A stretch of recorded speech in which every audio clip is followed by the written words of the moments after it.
협력은 우리 양국을 넘어 아시아와 태평양, 나아가 세계 시장에 새로운 기회를 만들어낼 것이 분명합니다.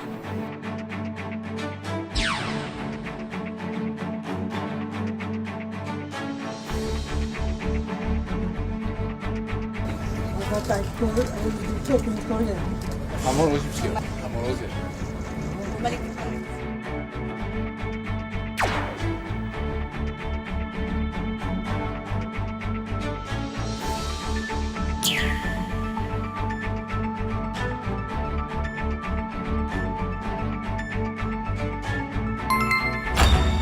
네, 이재명 대통령이 올해 세 번째 정상 외교죠. 싱가포르와 필리핀 국빈 방문을 마치고 귀국했습니다.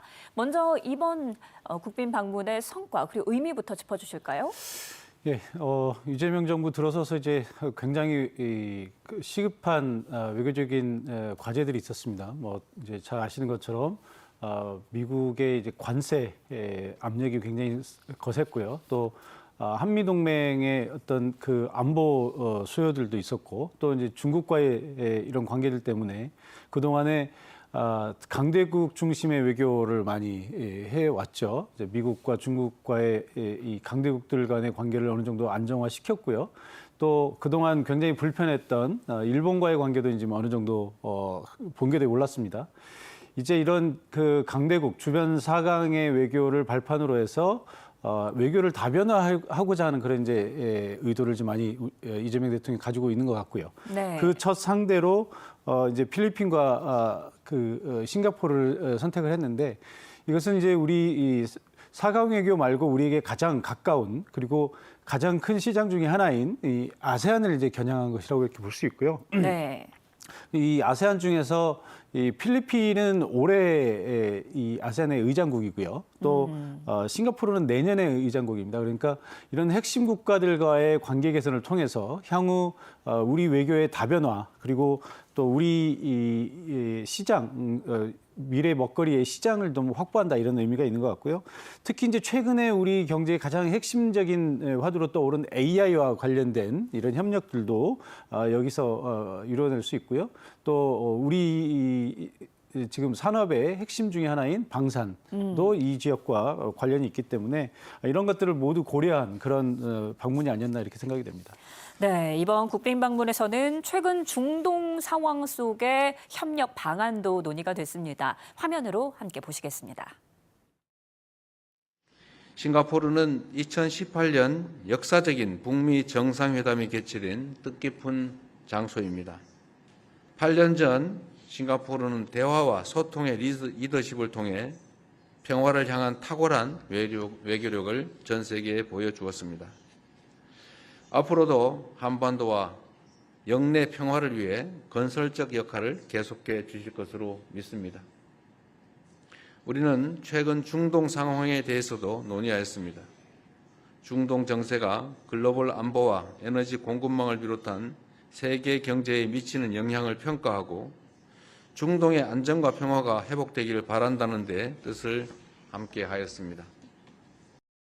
저와 마르코스 대통령은 양국의 전략적 동반자 관계를 토대로 통상, 인프라, 방산 등 분야에서 실질 협력을 더욱 공고히 하고 조선, 원전, 인공지능 등 신성장 전략 분야까지 양국의 협력을 확대하기로 함께 뜻을 모았습니다.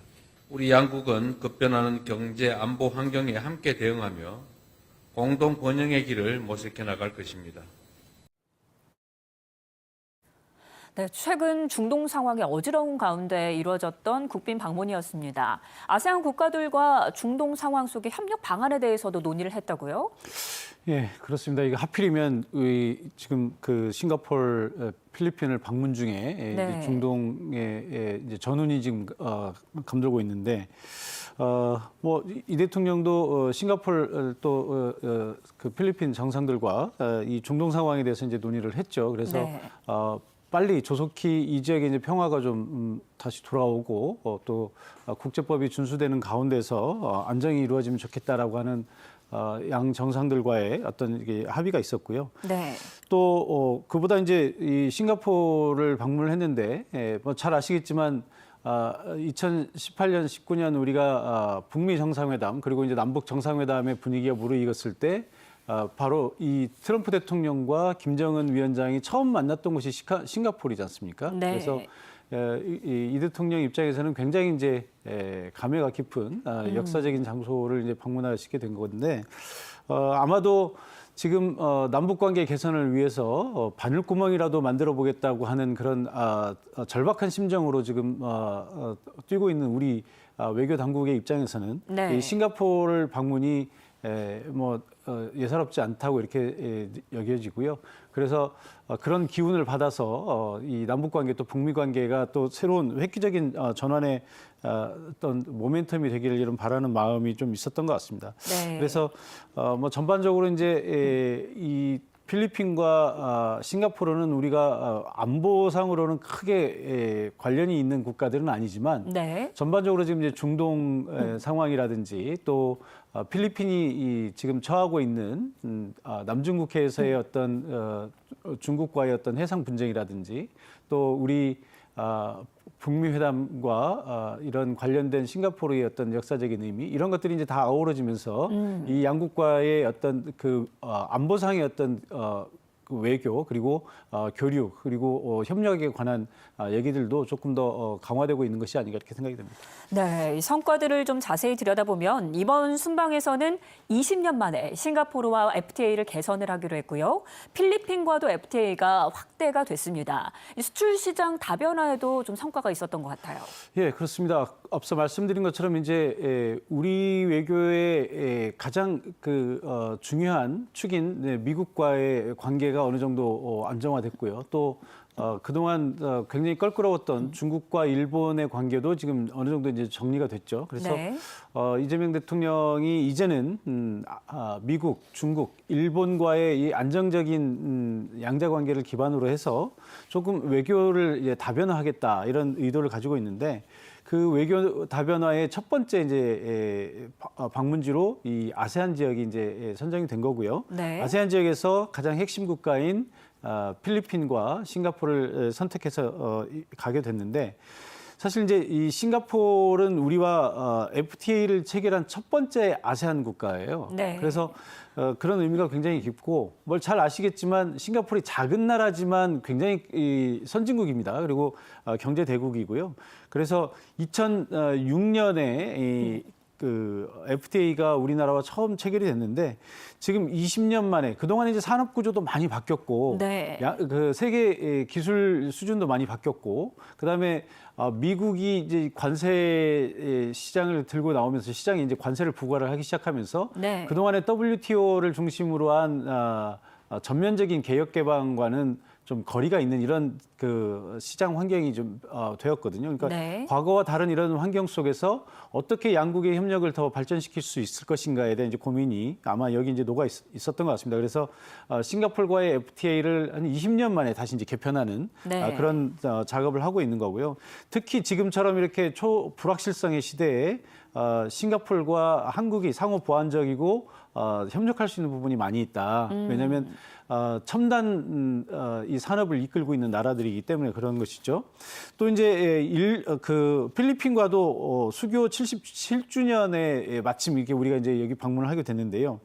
2021년에 우리가 FTA를 체결했습니다. 그래서 예. 이번에 이제 MOU를 7건을 체결을 했는데 주로 이제 원전, 조선 그리고 식품 의료기기처럼 우리가 강점이 있는 이런 부분에서 MOU를 체결해서 필리핀과 경제 협력을 강화를 하기로 했고요. 아마 이번 방문을 통해서 싱가포르 그리고 필리핀과의 FTA가 한층 더 발전하는 그런 계기가 되지 않을까 이렇게 생각이 듭니다. 네, 말씀하신 것처럼 싱가포르에서는 AI 협력이 주목이 됐습니다. 싱가포르와의 협력은 전통 산업에서 AI 산업, 이런 미래 전략 산업으로 외연이 좀 확장된 것 같아요.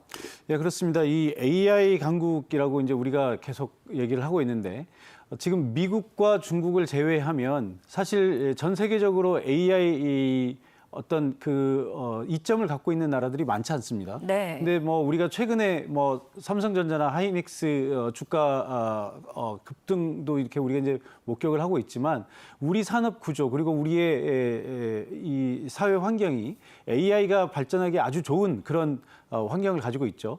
젠슨 황 엔비디아 CEO가 와서 뭐 작년에 치맥 회동을 하면서 그런 얘기를 했었잖아요. 우리나라가 피지컬 AI에 아주 중요한 역할을 할 것이다 이런 얘기를 했었는데 그만큼 이제 우리가 AI에 공을 들이고 있고 미래 먹거리로 생각을 하고 있는데 사실 싱가포르도 약간 비슷한 생각을 하고 있습니다. 네. 싱가포르는 조그만 도시 국가잖아요. 그래서 땅도 많지 않고 자원도 많지 않아요. 이 싱가포르이 가진 것은 오직 우수한 인력 그리고 두뇌 이것인데 그래서 이제 기업과 대학 스타트업 이런 쪽에서 양국 간의 어떤 협력을 통해서 AI 얼라이언스, 그러니까 AI 동맹을 만들겠다 하는 것이 이제 양국 정상들의 어떤 그 합의였고요. 네. 그래서 만약에 지금 중국과 미국이 이 치열한 경쟁 그리고 어떻게 보면 독과점 체제로 만들어가고 있는 이 AI 생태계에서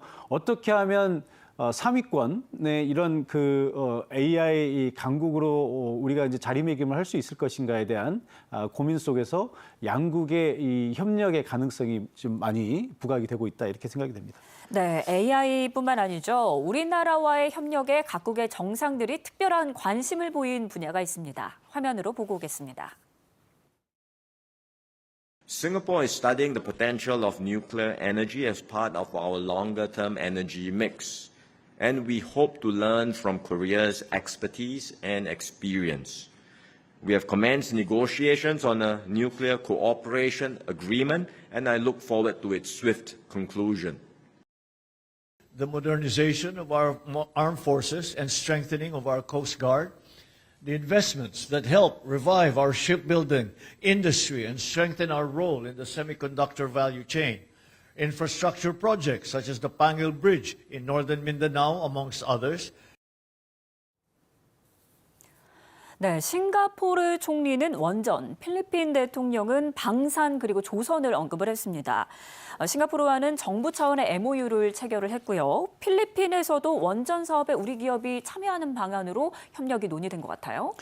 예, 그렇습니다. 지금 전 세계적으로 에너지 대란이 벌어지고 있는데 그건 이제 네. 물론 중동 사태 지금 미국이 이란을 공격함으로써 호르무즈 해협이 이제 봉쇄되는 이런 결과가 생겼죠. 그래서 뭐 요 며칠 사이에 이제 원유 가격이 폭등하고 지금 뭐 우리나라도 보니까 제가 오늘 보니까 휘발유 가격이 굉장히 많이 올랐더라고요. 그렇게 네. 비해서 이런 상황들이 계속 지속이 될 가능성이 있습니다. 왜냐하면 신자유주의 세계화의 어떤 보편적 협력의 시대가 이제 저물고 각국이 각계약진의 시대로 이제 접어들었기 때문에 네. 국익을 중심으로 한 각국의 이런 치열한 전략 속에서 아마 향후에도 이렇게 에너지를 두고 분쟁이 일어날 가능성이 굉장히 높고요.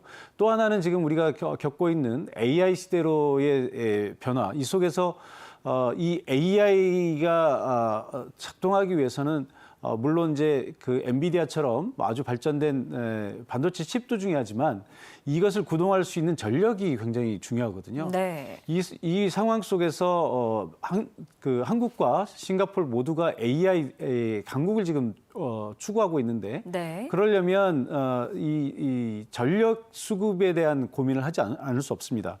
그래서 이런 전반적인 상황을 고려했을 때 사실 이 싱가포르도 원유를 수입하는 것만으로는 부족하고요. 이제 전력과 관련된 고민들을 해야 될 텐데 여기 이제 바로 또 최적의 국가가 우리나라다. 왜냐하면 뭐 잘 아시겠습니다만 우리는 세계 5대 원전 강국입니다. 그래서 뭐 이 전 세계의 많은 시장들을 갖고 있을 뿐만 아니라 기술력도 굉장히 뛰어나고요. 굉장히 안정적인 이런 원전을 가지고 있습니다. 네. 전 세계 5대 원전 강국 중에서 원전 사고가 일어나지 않은 나라는 우리나라가 유일하고요. 네. 그래서 이런 이제 강점을 가지고 싱가포르와 이 필리핀에서도 이제 우리와 이런 원전 사업을 같이 하고 싶어 하는데요. 싱가포르는 작은 나라이기 때문에 소형 원자로 이런 쪽에 이제 관심이 많은 것 같고요.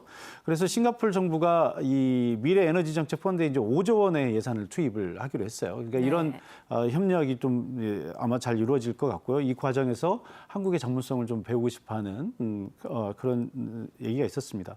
또 필리핀도 사실 이제 바탄 원전이 1986년에 완공을 했는데 40년간 가동이 중단돼 있었거든요. 네. 근데 여기도 이제 필리핀도 마찬가지로 이런 미래 전력 수급이 굉장히 중요하기 때문에 우리나라와 협력을 통해서 이 원전을 다시 재가동할 수 있는 그런 계기를 삼고자 하는 것이 아닌가 이렇게 생각해요. 네, 뿐만 아니라 또 우리나라가 자신 있는 분야가 방산이지 않습니까? 또 필리핀은 K 방산의 주요 수출국이기도 한데요. 방산 협력 이 부분도 중요한 의제였죠? 그렇습니다. 이 필리핀을 잘 보시면 네. 이 필리핀에 이제 우리가 세계 지도를 놓고 보면 이 필리핀의 위치가 굉장히 중요한 지정학적인 위치를 가지고 있습니다. 물론 이제 우리나라도 이 동아시아에서 굉장히 중요한 지정학적인 위치에 있지만 우리나라를 쭉 타고 내려가다 보면 일본 열도를 지나서 이제 대만이 있고요. 네. 그 밑으로 가면 이제 필리핀 열도가 쭉 있죠.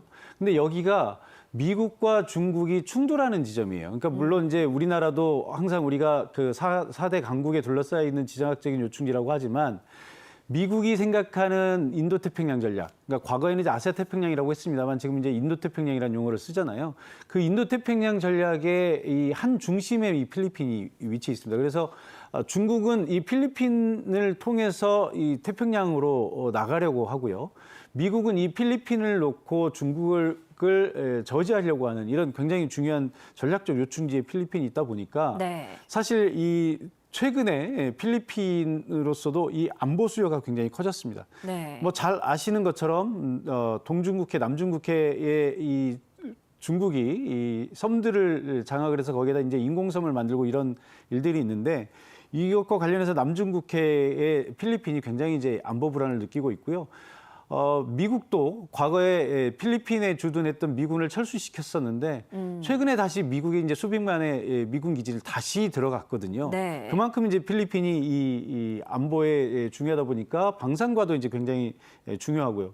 우리나라의 그 K 방산의 아시아 최대 수입국이 바로 필리핀입니다. 그래서 향후에 이제 필리핀에서 이 남중국해 문제를 해결하기 위해서 우리 FA-50 공격기도 필요하고요. 그다음에 이제 호위함이라든지 잠수함 같은 것들도 이제 많이 우리와 협력을 하게 되지 않을까 이렇게 생각을 하고 그런 면에서 이재명 대통령이 일종의 방산 세일즈 차원에서 또 필리핀에서 많은 협의를 좀 했던 것 같습니다. 네, 또 정상외교에서 선물도 중요한 의미를 갖고 있지 않습니까? 이번에 이재명 대통령이 필리핀 마르코스 대통령에게 금 거북선을 선물을 했습니다. 이게 필리핀의 첫 잠수함 도입을 겨냥한 게 아니냐 이런 분석도 있는데 조선 협력도 기대해 볼 수 있을까요? 그럼요. 앞서 말씀드린 것처럼 필리핀은 수천 개의 섬으로 이루어진 이게 섬국가죠. 네. 그러니까 여기는 바다가 아주 일상생활에서 아주 중요한 비중을 차지하고 있고 이 바다에 의존해서 여러 섬들을 오가면서 또 수출도 하고 수입도 하고 다른 나라들과 교류도 하고 이렇게 지내고 있는데 만약에 이 제해권을 놓치게 된다면 필리핀으로서는 굉장히 치명적인 약점이 되게 될 가능성이 높고요. 네. 그런 의미에서 이 미중 전략 경쟁의 시대에 필리핀의 안보와 또 경제에 그 충격을 주지 않기 위해서 이 지역에 이제 제해권을 확보하기 위해서 바로 이 잠수함이라든지 호위함이라든지 이런 것들이 이제 많이 수요가 생기는 겁니다. 그래서 네. 최근에 이제 우리 잠수함이 세계적으로 많이 인정을 받고 있고요. 뭐 지금 캐나다 쪽에서도 우리 잠수함 도입에 관한 논의가 있는 것처럼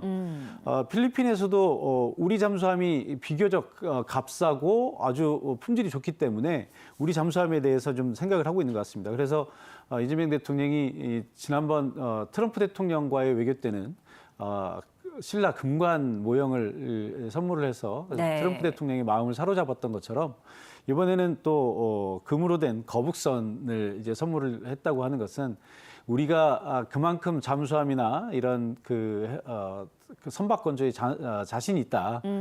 이런 것을 이제 상징적으로 보여주는 그런 선물이 아니었는가 이렇게 생각이 되고요. 네. 아마 필리핀에서도 굉장히 좀 흡족하고 인상 깊게 이것을 받아들인 것 같습니다. 네, 이번 필리핀 국빈 방문을 계기로 수출 계약이 성사가 되기도 했는데요. 앞으로 협력 방안까지 듣고 오겠습니다. 필리핀은 니켈, 코발트 같은 핵심 광물을 보유하고 있으며 한국은 반도체와 전기, 전자 등 첨단 산업 제조 기술을 가지고 있습니다. 이제 단순 제조를 넘어 인공지능을 접목한 제조 AI 분야에서도 함께 힘을 합쳐 생산성을 획기적으로 높이고 미래형 산업 협력 모델을 함께 구축해 가야 할 것입니다. 이제 양국은 오랜 신뢰를 토대로 오늘은 함께 성장하는 파트너로 내일은 공동 번영을 설계하는 전략적 동반자로 나아가게 될 것입니다. 과거의 연대를 바탕으로 미래의 비즈니스를 설계한다면 그 협력은 우리 양국을 넘어 아시아와 태평양, 나아가 세계 시장에 새로운 기회를 만들어낼 것이 분명합니다.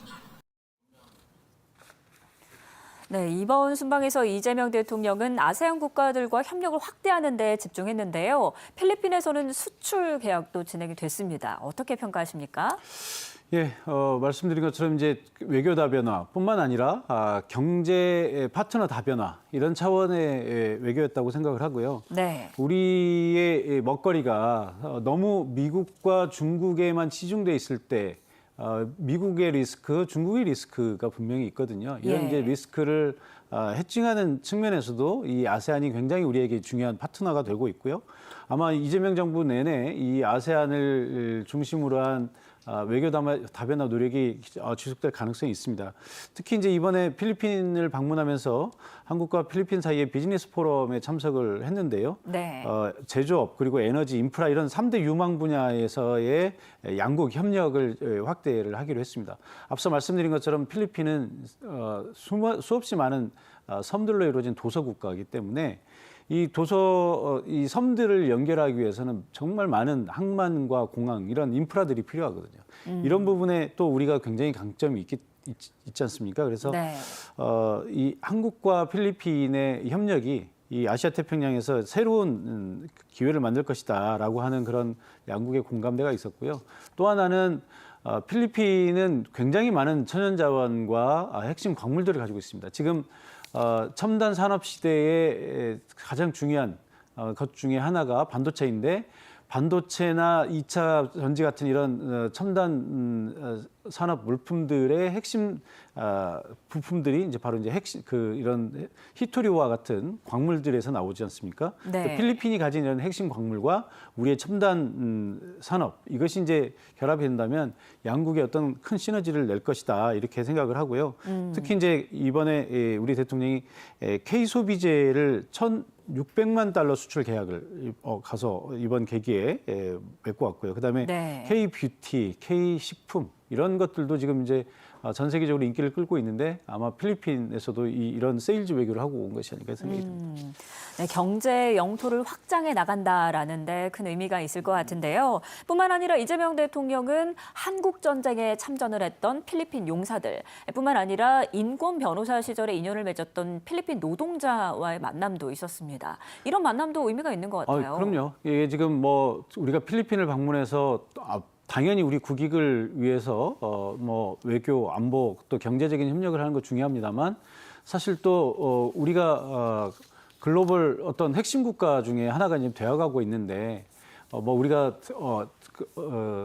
경제적인 금전적인 이익만을 노리고 외교를 해서는 안 되는 거고요. 또 우리가 국제적으로 역할을 할 수 있는 부분, 책임을 질 수 있는 부분들은 또 책임을 지는 그런 강대국으로서의 선진국으로서 어떤 그런 면모를 우리도 이제 조금씩 갖춰나가야 되겠죠. 근데 필리핀이 우리 그 아시아에서는 최대 파병국이었어요. 그러니까 6.25 전쟁 때. 그러니까 필리핀이 과거에 우리를 도왔던 부분에 대해서 분명히 우리가 지속적으로 어떤 관심과 감사의 표시를 하는 게 굉장히 중요하고요. 네. 그래서 이제 한국전 참전 기념비에도 이제 헌화를 했고요. 또 뭐 개인적으로는 이재명 대통령이 과거에 한국에 와 있던 필리핀 노동자의 산재 사건을 맡아서 변호를 했던 그런 경험이 있다고 합니다. 근데 네. 그때 이제 뭐 많이 도움을 주긴 했지만 뭐 그 당시에 우리나라 이제 제도가 워낙 미비해 있어서 완전하게 해결을 하진 못했던 것 같아요. 지금 네. 얘기를 들어보면. 그런데 이제 이재명 대통령 입장에서도 당시 변호사 활동을 하면서 아, 이런 약자들이 있구나라고 하면서 많은 깨달음을 얻었다고 그래요. 그러니까 네.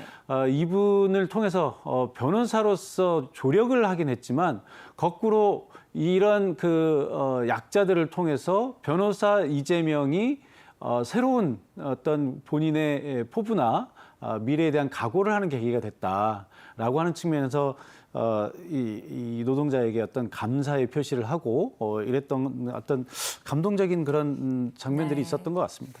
네, 이렇게 국빈 방문을 마친 이재명 대통령. 귀국 후의 첫 일정은 이제 곧 임시 국무회의를 열어서 중동 상황을 챙길 것으로 보입니다. 자, 마지막으로 우리 정부의 대응 방안에 대해서도 조언을 좀 주실까요? 예, 지금 이제 순방대로 이제 끝났고요.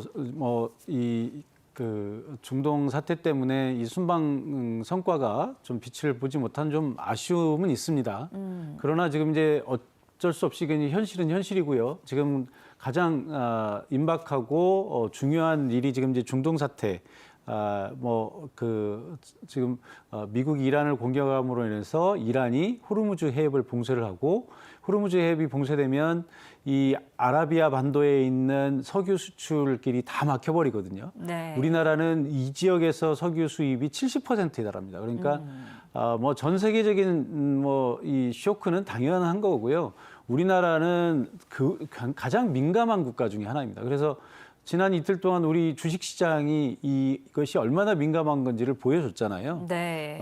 다행히 이제 오늘 주가가 다시 굉장히 큰 폭으로 반등을 하고 있어서 우리 경제 시장이 좀 이제 안정을 되찾고 있기는 합니다만 어쨌든 우리 대통령 입장에서는 이런 부분을 좀 챙길 수밖에 없는 것이고 그래서 원유 수급 또 원유와 가스와 같은 이제 천연자원 에너지 수급에 대해서 좀 정밀하게 점검을 할 필요가 있고 또 우리 경제가 앞서 말씀드린 것처럼 후진국형 단순 제조업 경제가 아니고 선진국형 경제로 지금 이미 탈바꿈을 했기 때문에 이 주식시장을 비롯한 어떤 금융시장 이 네. 부분에 대한 안정도 우리 국격이라든지 전 세계적인 한국에 대한 어떤 그 신뢰도 제고에 굉장히 중요하다라는 차원에서 이런 부분을 종합적으로 좀 점검을 좀 해야 되지 않을까 이렇게 생각이 듭니다.